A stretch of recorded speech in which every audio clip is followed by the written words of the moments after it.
My name is Average Joe, and I'm a proud geek with expertise in movies, superheroes, and animation. My name is Beef Pork Ribs. I'm a fine repository of esoteric knowledge, which I suppose most people would qualify as geeky. Though I dabble in many fandoms, my main areas of expertise are anime, movies, and Belgian comics, with a strong recent insurgency of D&D. Our mission is to bring nerd and geek culture to the masses by sticking it all under the microscope. Welcome to the Bat Jar Podcast. Movies, comics, graphic novels, TV, cartoons, animation, nerds are geeks, entertainment culture. Hear it on the Bat Jar, Nerdy Power. Nerds and geeks, come gather around the scene. Come and join us in the Bat Jar. Come and tune into Average Joe and his team. Lots of room here in the Bat Jar. When the newest nerdy news drops, these podcast pals put it under the scope. DC, Marvel, Disney, Star Wars, cinematic multiverses. Bat Jar, Nerdy Power. Hello there, and welcome to the Bat Jar Podcast, where we put nerd and geek culture under the microscope. And sometimes we go out there and we see it face to face, even. I'm referring to the fact that I went to a con this weekend. Oh, interesting. You'll have to tell us about that. Yeah, actually, let's just start with that. You went. I saw a thing on Facebook that Mjolnir was going to a con, and she looked like she was wearing a Mayor Loki outfit. Yeah, so President Loki. The original. Yeah, so it's, we went to Calgary Expo. We went as President Loki. It was kind of a lady President Loki just because she hadn't quite finished everything, and I was Mobius. I had the mustache and all. I've shaved it since, but... I had shaved all of my facial hair except the mustache. Keep the mustache. No, it looked awful with just a mustache. I'll send you pictures later, but it was awful. And today we were Cass and Dean from Supernatural with a baby, because yesterday my parents were kind enough to look after our little bundle of joy, but today she came with us, and she did pretty well. She was very popular.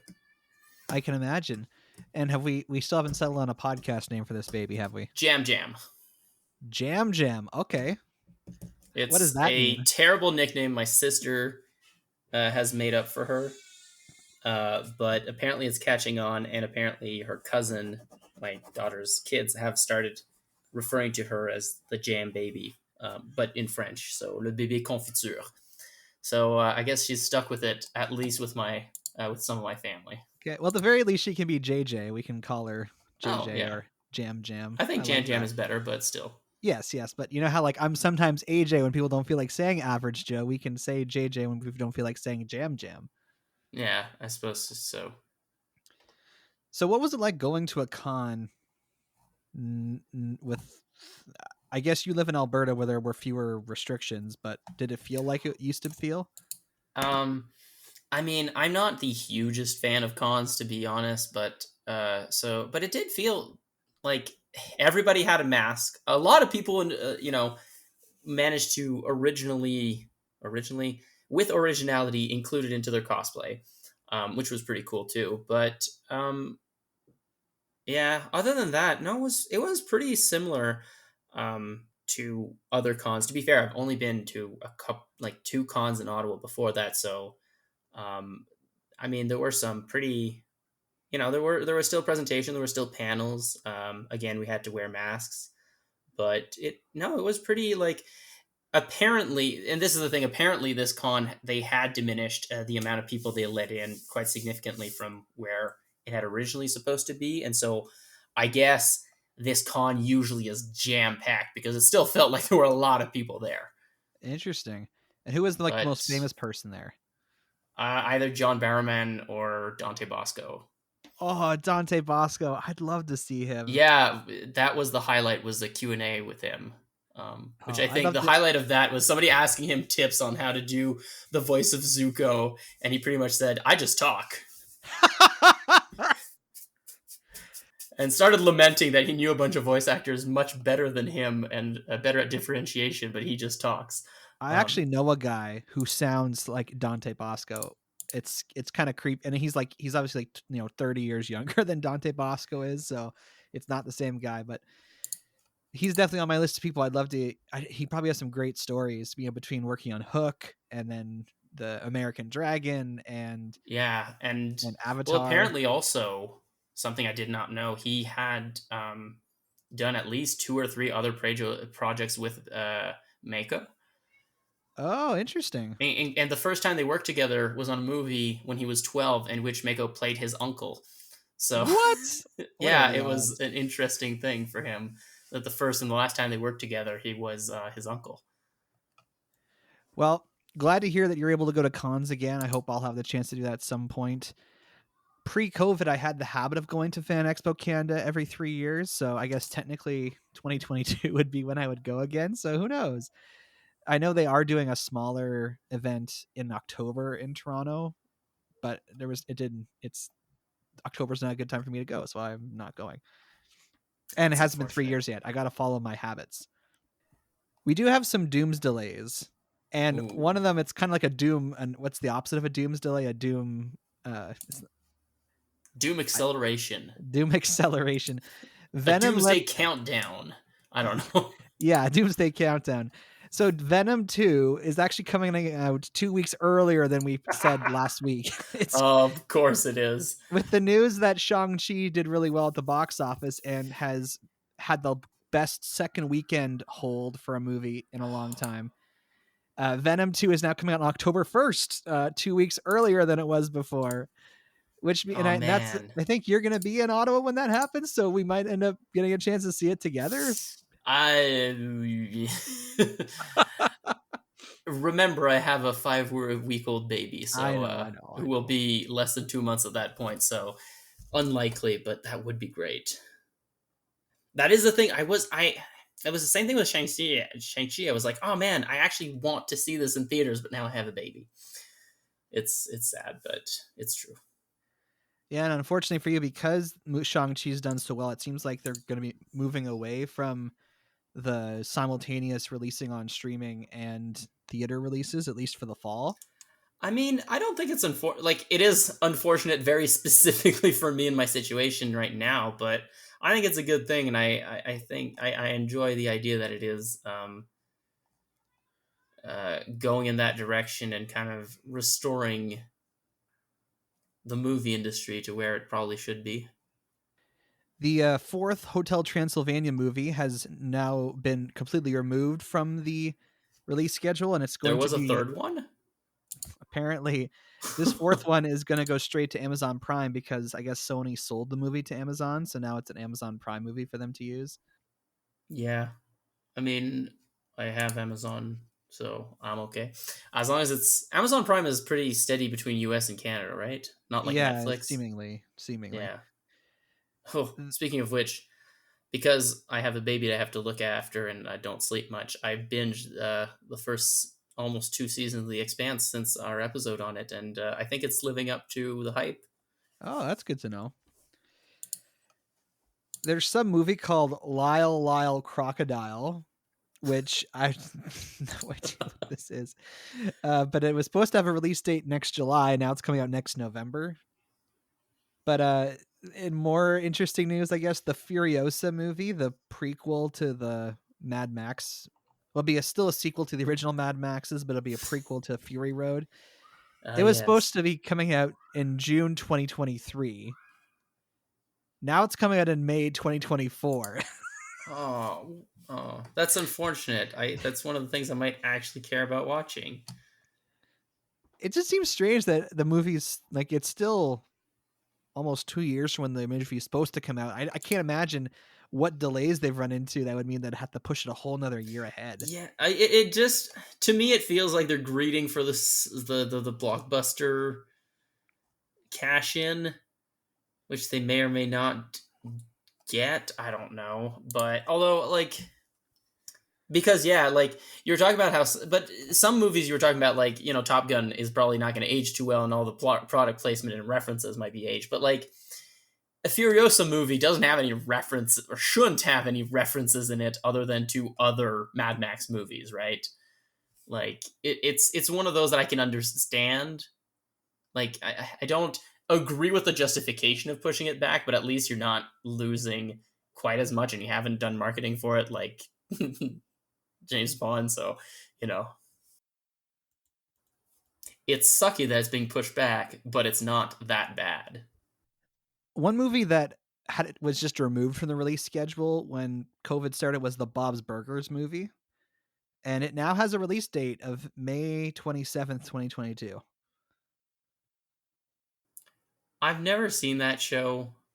Really? I'm sure if I watched it, I'd understand why it exists, but I don't understand why it exists. You strike me as an H. John Benjamin kind of guy. Uh, Possibly. Do you like Archer? I have recently, fairly recently, watched a little bit of Archer, and I do like it. The pay, the pacing is something that I don't know, still interesting, but I also, I don't know. I guess I don't I don't I never just got into it at the right time. I feel like there's a lot of shows though that are kind of like in that zone where it's like I'm sure I would enjoy these, I just never got into it. Yeah, I've never started reading them or watching them, or lots of things like that. Yeah, I mean, I've seen Bob's Burgers here and there, but I've also never quite gotten like why people like it so much. I find H. John Benjamin's just dry delivery funny, so like anything he says I find funny, so that's. But I'm happy for Bob's Burgers fans. They're getting their movie and it actually has a release date now, so. Yeah, I mean, I'm also always wary of like TV sitcoms getting movies, especially animated ones. That's a good segue to talking about today's topic, because we are talking about George of the Jungle, the 1997 film. Now, getting into secret origin segments here, Beeper, like when were you first introduced to the George of the Jungle franchise? So, I was thinking about this before the podcast. I'm like, I distinctly remember being aware of George of the Jungle, either through commercials or through like something, because I remember before I could speak English, which means, or speak English properly, which Some means would say that's even somewhere. now.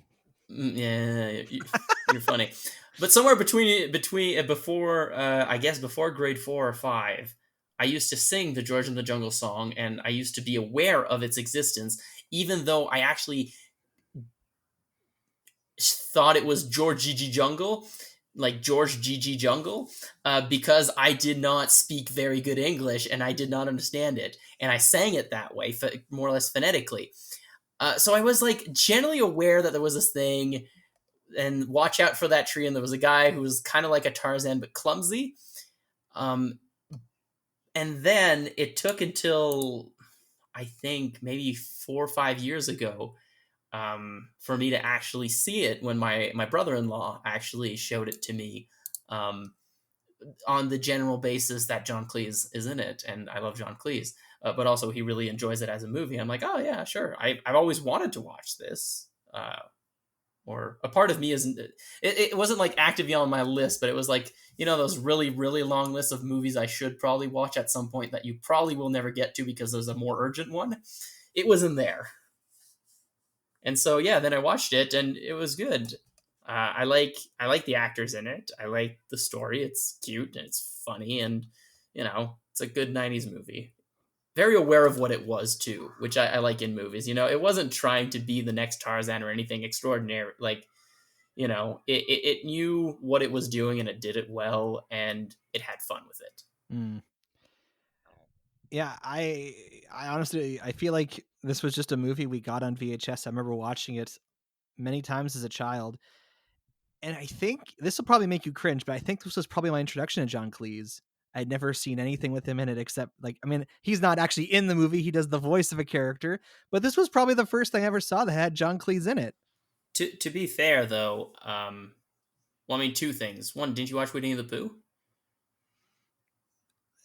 Maybe, but I don't know if John it was Cleese the one is with the John narrator Cleese. for The Adventures of Winnie the Pooh, the Disney movie. But um, But the other thing is, look, it's not that cringy. Most people, their first introduction to him is as nearly headless Harry in Harry Potter, or nearly headless something Nick. in Nick in Harry Potter. So that's much cringier, in my opinion, than George in the Jungle, because he's not really that funny in Harry Potter, and it's a very minor role. In George of the Jungle, he's quite funny, and it's a decent role.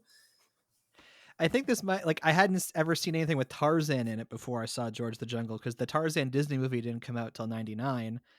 So I probably saw George the Jungle not knowing it was meant to be a parody of Tarzan. So it's another one of these situations where I saw the imitation before I ever saw the original. So I don't know, I guess I had the capacity as a small child to perceive George the Jungle as a much more original idea than it actually was. Oh, interesting. I don't. Yeah, So I think I was aware of it before the Tarzan movie came out, but I was aware of Tarzan as a character. Mostly, I believe, because of Tarzan ropes at pools. Tarzan ropes, like a Yeah, when they have like a rope hanging just off the edge of the pool, and they can pull it in, and then you swing and drop into the water. I don't think I've ever been to a pool that has one of those. Oh, okay. Well, that's how I knew who Tarzan was. Is the guy who swings from vines like you swing on the rope at the pool. Interesting. Well, when I saw the movie as a kid, I loved it, and I remember watching it many times. And I don't think I watched it yesterday for the first time in probably like 15, 20 years. And I was actually kind of worried. I'm like, oh boy, is this a movie I just remember enjoying as a kid? And it is actually very bad. Thankfully, I was not entirely correct in that assumption. But let's dive into the secret origin of the franchise a bit here. I didn't know this when I saw the movie originally, but I think I'd heard about this at some point in the last 20 years, that George of the Jungle originally was an animated show, was a cartoon in the 1960s. What I didn't know is that the show was created by the same people who created Rocky and Bullwinkle. Oh, that is unsurprising when I think about it. I also wasn't aware that it was a very short-lived TV show. They only produced 17 episodes. And this is apparently, I mean, I'm going off of what I've read online, but apparently the budget for that they blew the budget on these 17 episodes of animation, and it didn't, I guess, provide enough returns for the company. So they said, okay, we're not going to make any more of these,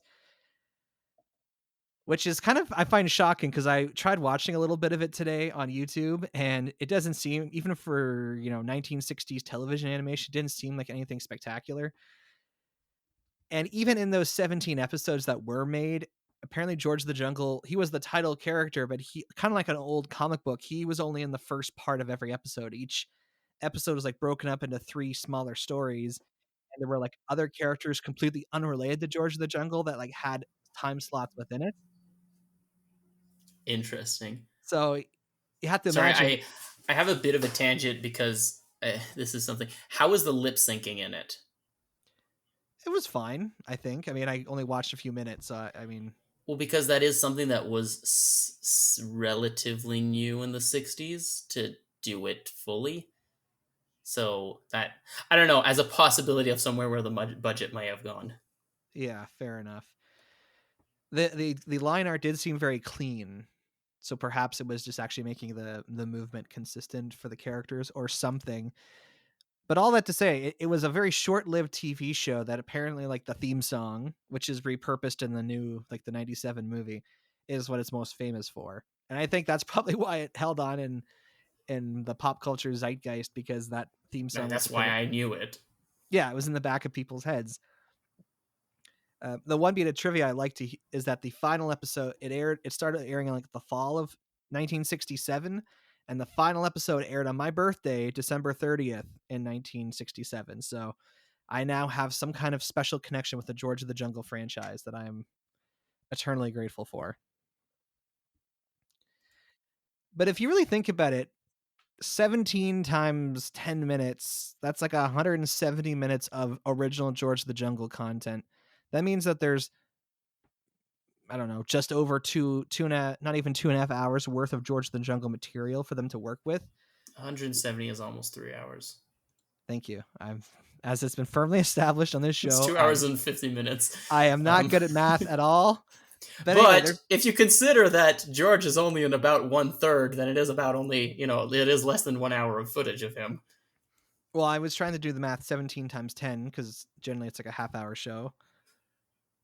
So divide that. Anyway, point is, there's not a lot of source material for George of the Jungle. So it is kind of shocking that they end up deciding to like make a movie adaptation of this, considering there's probably all these other cartoons that they could have made a movie out of, but they went ahead and did George of the Jungle before there was like a live action Scooby-Doo, or before there was, I don't know, even the live action Rocky and Bullwinkle movie. Have you seen the live action Rocky and Bullwinkle movie? I have. It's not that bad. Robert De Niro and Jason Alexander are pretty good. Yeah, but I mean, they don't tend to do super well. Well, anyway, I'll just say I've never seen the original. Outside of the few short clips I watched on YouTube, I haven't really seen the original series. Have you ever seen the original George of the Jungle show? I can't say that I have, but once again, was aware of the theme song. The animated There's something there. The animated intro the movie has it fairly accurately kind of recreates the style of the original show. And people might, just to be thorough, there has also been one additional attempt at doing a George of the Jungle series since the movie came out. It was like in 2007, 2008. It was produced in Canada. It got 2 seasons. And I remember like, oh, George the Jungle. I remember that when I was a kid. And I remember flipping it on. And I don't know what it was. I don't know, it was because of the way the characters were drawn.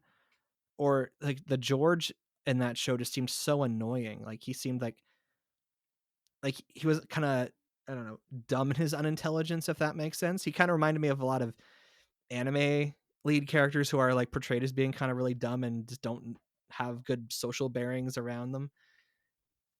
And the show obviously wasn't meant for me because at that point I was a teenager, but it was hard to sit and watch. I'm like, gosh, this George is super annoying. And I didn't like the way it looked. So I kind of gave up on it.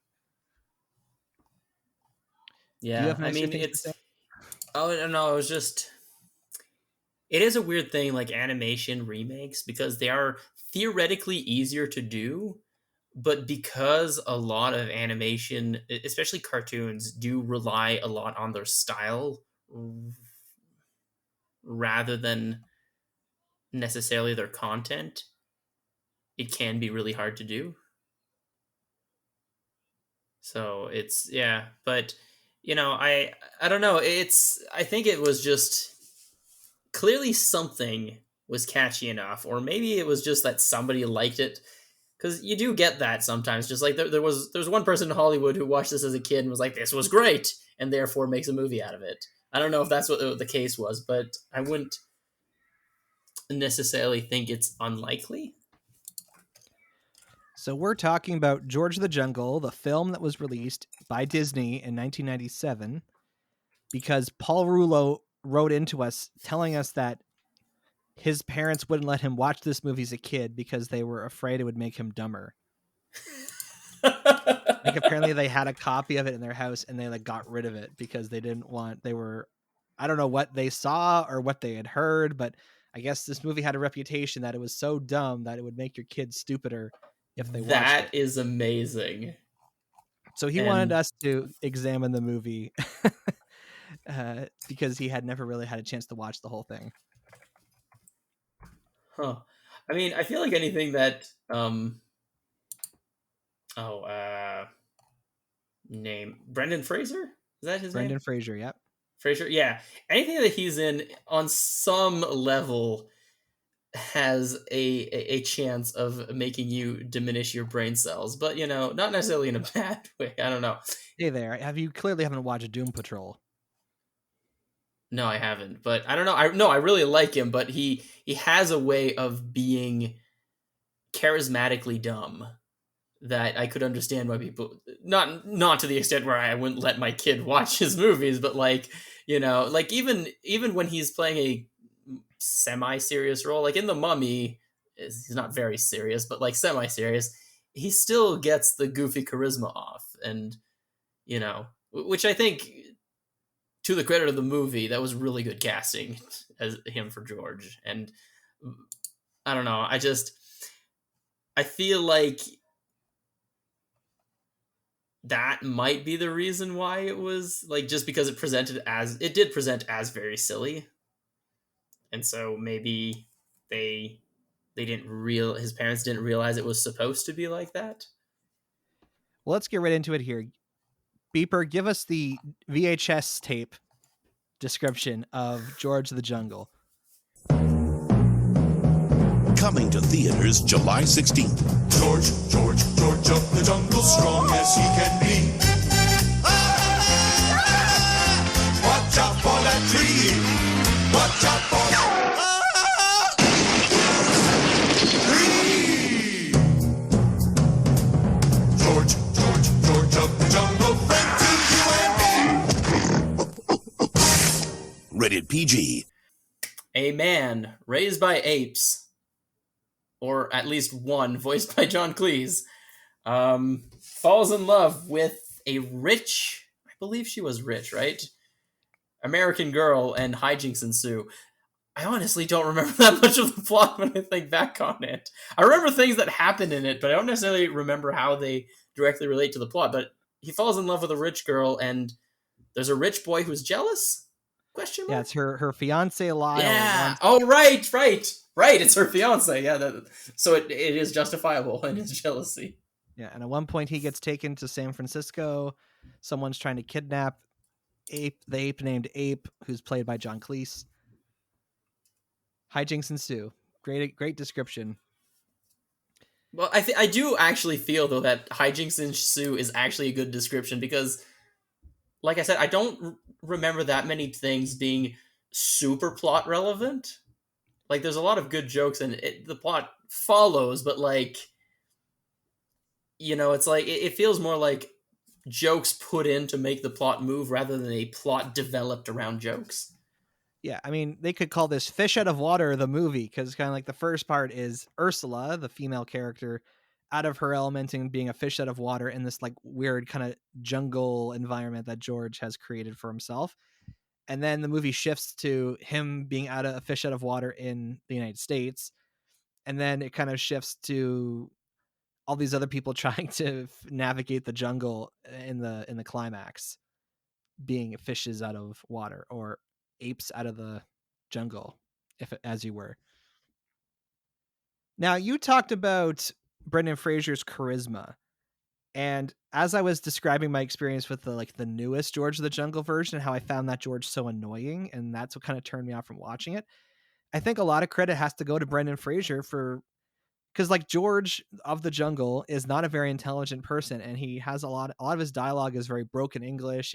He's clearly not a very smart guy, but he kind of like Goofy almost. He has a lot of heart, and you can kind of like feel for him. And I don't know, man, he just doesn't seem, even though he's not very smart, he doesn't come across as really annoying. Yeah, he doesn't come across as stupid, even though he's not intelligent. Yeah, and I think there is something to just like, I guess I'm just thinking of Eddie every other thing I can think of him in, and he just he has a way to pull off things that you shouldn't be able to pull off. I think a lot of it has to do with his smile, to be honest. But it does. I think it also, I don't know. I don't know if I'm pushing this point too much because I think you wanted to talk about it, but like, he is very aware of what he's doing, like as an actor. And again, the movie was very aware of what it was. And I think it was good casting, definitely. And Brendan Fraser, I don't see anybody else except maybe in a very weird way Willem Dafoe pulling this off. But it'd be a different movie entirely. But I think he could. Hello, my dear. Yeah. But I think like the writing also and the way that the story was structured did kind of set him up for success as well. Even just like the idea of having John Cleese, who, has a very uppity British voice, being Ape, kind of like simultaneously made it seemed that George was dumber because of the whole British voices sounding more intelligent, but also kind of like justified him not being as smart as his ape counterpart.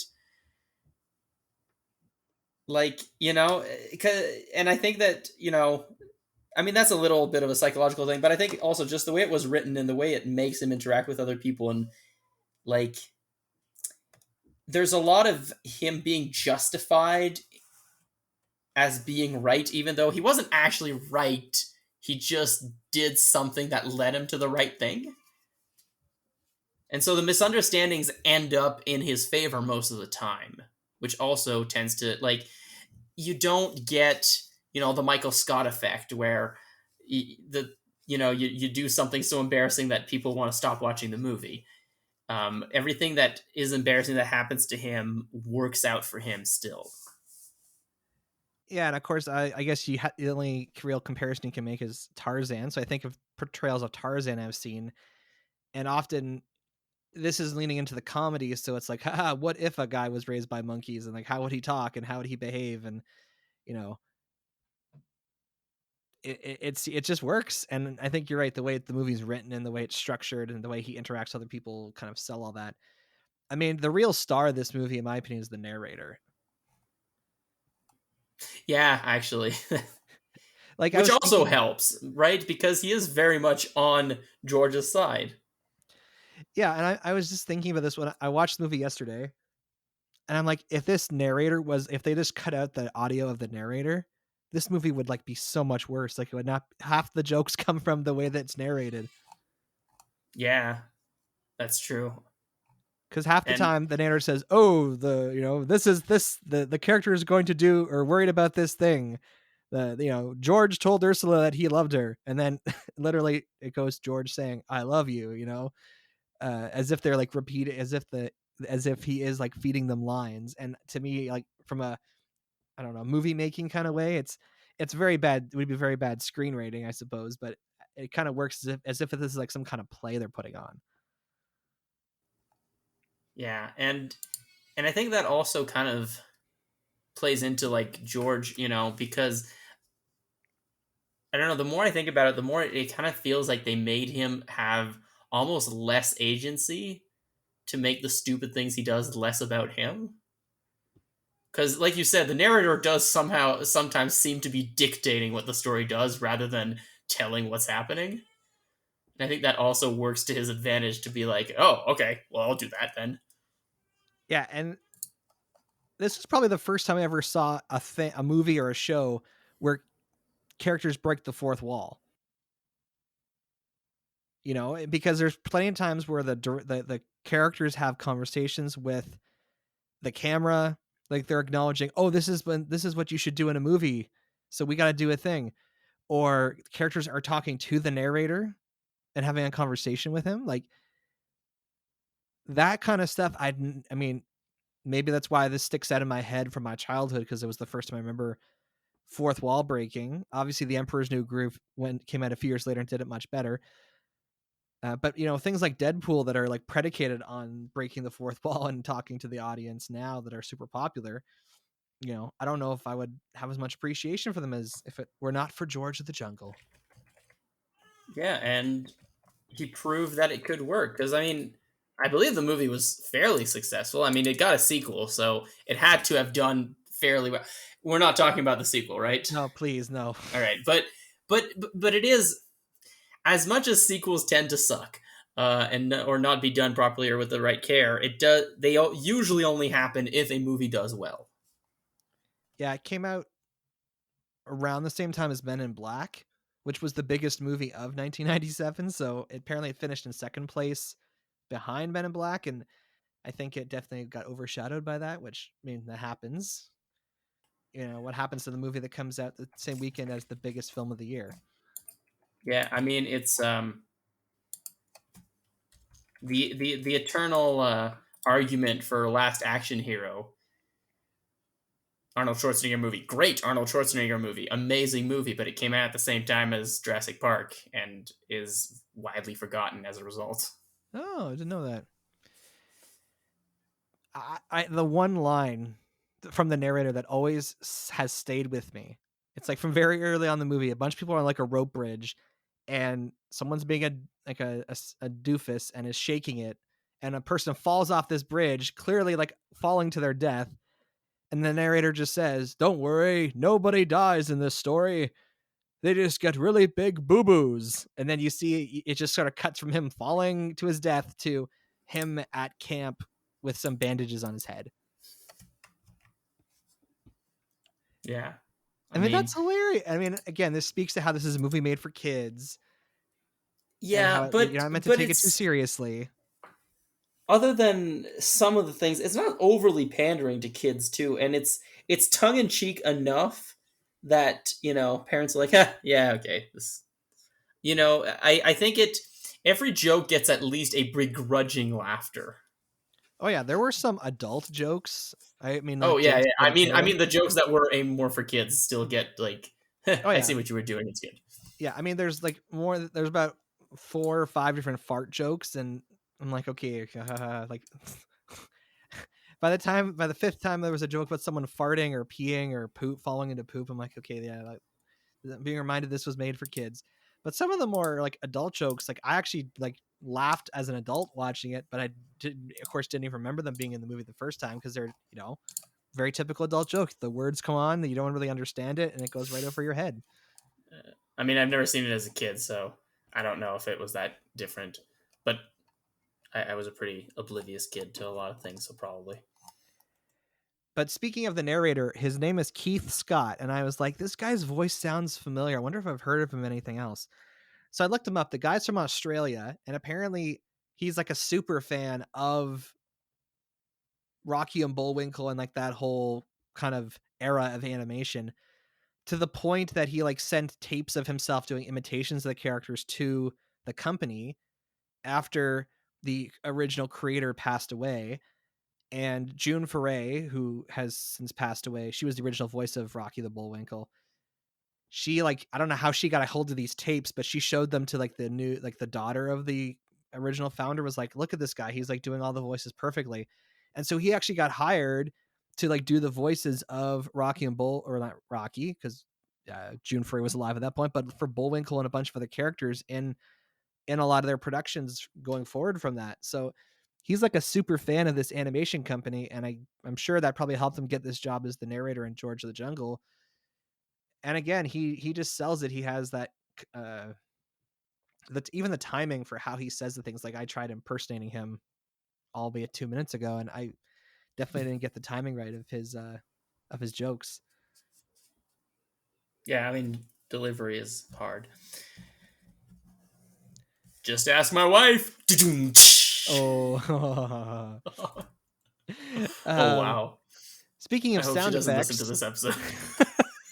speaking of sound effects, Frank Welker, who's a very famous voice actor, does a lot of the sound effects for this movie, and it's almost distracting, to be honest, because he like does the voice of monkeys in this movie, and he sounds exactly like when he does Abu in Aladdin.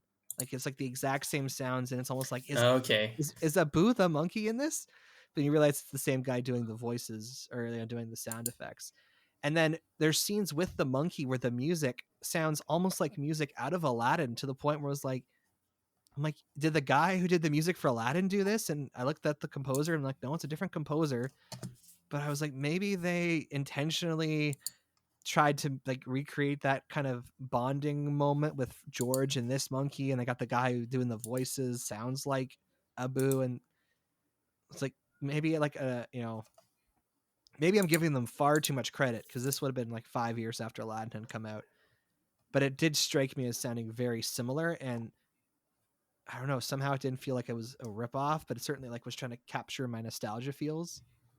I mean, to be fair, that's something that movies do a lot. So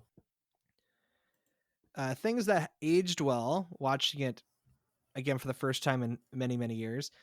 There's a lot of scenes involving practical effects of people actually like doing kind of stunt work, and there's some great puppeteering of people in gorilla suits, and there's like a scene involving a tiger where you can a lion, where you can see where like puppetry was involved to like make it seem like the guy was actually fighting a lion. And it was just kind of refreshing, to be honest, because I'm like, wow, a lot of this, like there is CG in this, but there's a lot of this they're also actually doing practically in front of the camera. And it was kind of refreshing because nowadays it seems like their default is to, well, just do it in CGI. And the movie person in me kind of appreciated something that was predominantly using, practical effects instead of CGI. Yeah, I mean, it's a complaint we get too much. I feel like, I don't know. I feel like I've talked about it on the podcast before, where it's like, why not just do practical effects? But it is true that in most cases, if you can do it properly, it always looks better. Now, unfortunately, they still didn't do all practical effects. Yeah, some of the CGI looks pretty bad, like especially for Shep, the elephant who acts like a dog. Like it was pretty clear a lot of his stuff was CGI. And there's clearly like scenes where like they're trying to show you that the character's in the same room as a lion or something dangerous, and it's like, no, they're not really there. That is not convincing at all. Which is fair. It was, a relatively low budget movie, so like while there was convincing CGI by this point, it wasn't used a whole lot in this movie. Yeah, Also, and it was also a bigger investment at the time to get good CGI. Or even decent, like... Yeah, I feel like the level of investment to get like special effects now is not quite as high, which is part of why they do everything CGI. Yeah, I mean, something that I noticed as an adult is that the especially for Ape, his mouth movements, while he looks very animated as a puppet, well, it's a person in a suit, but anyway, the animatronics in the gorilla face, it does not match up well with John Cleese's performance in a lot of scenes. Yeah, I do remember that being a little bit jarring when I watched it. Which is kind of frustrating because his vocal performance is amazing, and the puppet or costume, which was made by the Jim Henson people, looks amazing. But unfortunately, yeah, like just the way his kind of mouth just sort of opens and closes, it just didn't, I don't know, it didn't feel like he was actually saying those things for a lot of it. Yeah. Again, as a kid, you don't notice, but as an adult, you see. Yeah, kids are dumb. I mean, no, what? It's true. Kids are not as intelligent as adults, and so you can get away with certain things. But I feel like also it is a little unfortunate because I do think that like John Cleese's performance was more aimed at like the parents and at the adult audience. Because like dry humor doesn't usually go over as well with kids. And that's what it was, right? Very British, very dry humor, very sarcastic, but without being like, oh, yeah. I don't know why Tim Allen came out, but that wasn't even a good Tim Allen. Yeah. Now there's a scene in the movie where George asks Ape for advice on how to like win Ursula over, and he gives them like gorilla advice, and of course it doesn't work. And as a kid, I thought that was Ape genuinely giving him advice, thinking, oh, like, this is the way gorillas give advice, so I'm going to give you advice that makes sense for me. But watching the movie yesterday, I realized, oh, like, he knows what he's doing, and he's intentionally like setting George up for failure for whatever reason. And I was like, that brings in that, you talk about that British dry humor that kids just wouldn't understand. Yeah, no, it was just like, I can get him in trouble. Something else that, again, as an adult that I noticed is that it's very clear when there's a stunt person on screen. Like, they don't do a very good job of hiding the stunt performers' faces during a lot of the stunt scenes. Like, there's, again, so grateful they're actually doing these things with real people instead of CGIing it. It's like, for example, there's a scene where George rescues a guy with a parachute hanging from, I think it's the Golden Gate Bridge or something in San Francisco, and a guy's like, there's literally a guy on a rope swinging back and forth to connect with the parachuter, but it's very clear that's not Brendan Fraser. And there's like another scene where Ursula and Lyle are like whitewater rafting basically, and it's like, yeah, that is not those actors, and they're clearly like dubbing in dialogue to like make it seem like it's them doing these things. And perhaps that's where like it fits into the, well, we know this movie's for kids and kids aren't going to notice, so who cares? But it might also fit into the, yeah, this movie was a joke. I And that sentiment doesn't sit well with me because I understand what you're saying. Well, maybe I don't understand what you're saying, but when I hear that, my first thought is, oh, like that that there was no heart or effort put into this. There's like, let's just make this dumb movie for kids. I don't think it's quite that, but I do think like, mm, yeah, I guess it does kind of come across that way if you think of it, if you use that as an excuse. But I don't know. I feel like it also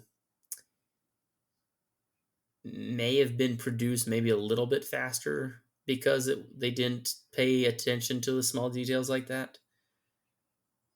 I don't know. Maybe, which would make more sense if it was writing some kind of new fame. So I don't know. Maybe not. Unless, yeah, and I don't even know. Like, I'm like, what would I'm complaining about? I'm like, what would I prefer? But I prefer they actually had the actors in those dangerous positions, or done weird CGA face outs, or at the very least, like maybe don't. Have stunt doubles that look more like the actors, but even that, that still like triggers your uncanny senses. Yeah, or like maybe shoot it. Like I'm thinking especially of like the whitewater rafting parts. Like you often see the cameras like kind of showing like them coming towards you, and it's like, well, from that angle you can see their faces more clearly. Like maybe if they were filming it from behind them instead, and you're looking at the back of their heads instead of the front, you could get away with it more easily. Yeah, but you don't get the same effect of them coming towards you. That's true. I mean, that's how they make the George stuff look convincing when he's like crashing into the trees and falling off. And it's like, okay, yeah, like they're able to use a stunt double here because he's falling with his face facing the tree, so it's clearly not. Yeah. Although I read something today about Brendan Fraser. Apparently, he part of like why he works in this role for certain people is that he has an excellent physique, and apparently he did a lot of his own stunts in a lot of these movies, and apparently he like got himself hurt a lot and had to get a lot of back surgeries done, and apparently, at a certain point in his life he like wasn't able to maintain that physique anymore, and so now he's more, let's say, obese or overweight than he was at the at this point in the 90s, and he's had to deal with a lot of body positivity issues, and I honestly feel sorry for the guy that he's been kind of like body shamed, because that's kind of what happens to celebrities, right? It's like, oh, you put on weight, like what's wrong with you? And oh, like they're not as pretty as they used to be. Yeah, And but he did also, I'm not defending it, but he did have like for a few years a really big reputation as being as a Hollywood heartthrob. And then that's a that is going to create a lot of pressure. yeah, I guess I just feel sorry for the guy. Yeah, no, for sure, because he is a great actor, regardless of his physique, right? Like, to me, not being attracted to men, I love him as an actor for different reasons. So it was kind of like, yeah, I do. It is unfortunate that he wasn't in more things, probably partially because of that. Yeah, and then, of course he's in the newest thing he's in is called Doom Patrol. It's based on DC comic, and his character is called Robot Man, so he's mostly doing the voice. Like you see him in the very beginning, what he looked like as a human before he became a robot, but now he mostly is just doing voice work for the character. So it's a pretty sweet gig for him, I guess. Yeah. But this movie also introduced me to a lot of actors that I know now for other reasons, like Leslie Mann. I was like, wow, she's so young. Because she's been in a lot of things in the last 15 years or so as more, let's say, middle-aged actress. So to see her as so young, and she plays the part perfectly, and she knows exactly what she's doing. Like she's a great comedian, and so she's playing this kind of like naive, lovey-dovey character, and you can almost see in her eyes she's like, I know I'm totally just playing this really dumb ditzy character, and it's working well for what we're trying to do here. Yeah, but I mean, I think Brendan Fraser also kind of has that, like, they were all playing a little dumber, except for John Cleese, who ironically was the animal. Yeah. And then Holland Taylor, who plays her mother, like I just know her as that mean mom. She's like the mother in 2.5 Men, and I think every time I've seen her in anything, she just kind of plays like some snobby, uppity mother. But she's so good at it, right? Like, really, you love to hate her. I'm sure she's a lovely woman in real life, but gosh, yeah, you hate her whenever she's playing a character on screen. I would love for her to be in a movie where she plays like, like the nicest woman ever, just to see if she can like pull it off. Like there's literally a line in the movie where her husband goes, man, that woman's a pain in the ass. And like that got one of the biggest laughs out of my parents and I, because we're like, yeah, that's just so frankly honest about her character, not her as a person.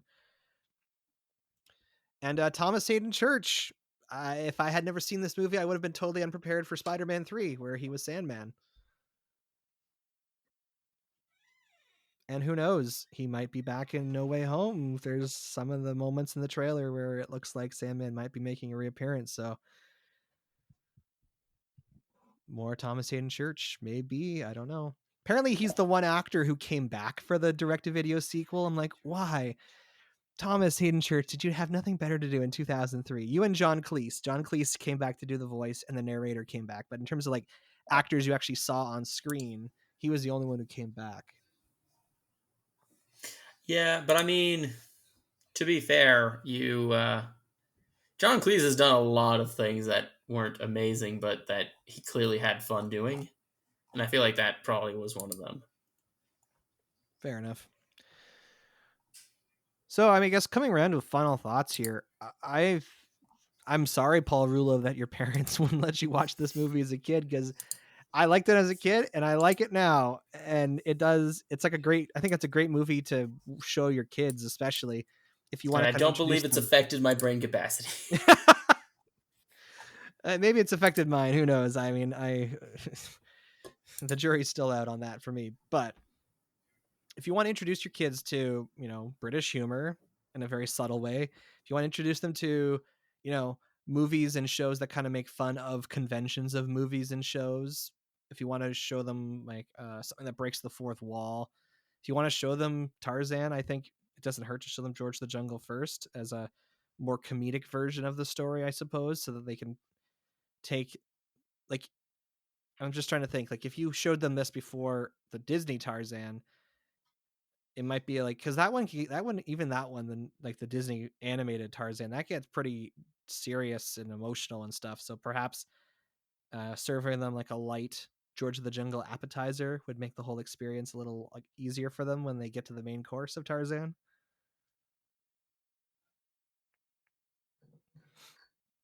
That's the thing I find amazing too, is that even though this is clearly a Tarzan ripoff, it doesn't feel like a ripoff to me anyway. Yeah, it's true. It is pretty impressive in that sense that it does kind of fully feel like its own thing. And yet there's so many movies and shows I see now where I'm like, well, this is just this other thing with this one difference, and I hate it instantly. Anyway, back cookie rating wise, I love George the Jungle. In terms of what it is, I probably would give it something like a 3.7 out of 4 back cookies. Oh, yeah, that was exactly what I was going to say. 3.7. I was thinking about 3.8, but like the few things you talked about and the fact that it is fundamentally like a self-referentially irreverently funny thing, but it still doesn't have the same level of like impact that you would get from something that took itself maybe a bit more seriously, which would prevent it from getting into higher, not by any stretch of the imagination a bad movie. It's an excellent movie, very funny, but maybe not the greatest comedy out there, but definitely worth seeing. And George the Jungle, the 1997 film, and its sequel are now available on Disney Plus for streaming. So if you want to go watch it, check it out on Disney Plus. If you want to reach the show, you can send us an email at batjarpodcast@gmail.com. or you can tweet us at The Bat Cookie Jar. You can find the Bat Jar Podcast wherever you listen to podcasts, including YouTube, because we got a channel. Share our posts on Facebook, write reviews, give our shows a rating. This will help all people join us inside the Bat Jar, and we appreciate it dearly. This is normally when we would go inside the Bat Jar to pull a topic for next week, but I'm visiting my parents and I forgot to bring the Bat Jar with me. So, oh no. So yeah, for the first time in what feels like forever, we actually don't know what our next episode is going to be about. When I get back to Ottawa, I'll make sure to pull something out and inform you and the rest of our friends what it'll be. I was trying to look ahead and see like what can we talk about this fall, and there's a lot of interesting things happening. There's all these movies coming out. The Netflix live action Cowboy Bebop is coming out. What If is going to be ending soon. We're going to be celebrating our 5-year anniversary, our 250th episode. There's going to be a lot of interesting things happening. We just don't know what next week specifically will be about. So It'll be interesting. It'll be fun. We'll be there. there you go. And until that time, I'm Average Joe. I'm Beef Pork Ribs. Catch you on the flip side. Oh, wait, I did last week, so I should try to find something interesting to do this week. It's a mystery.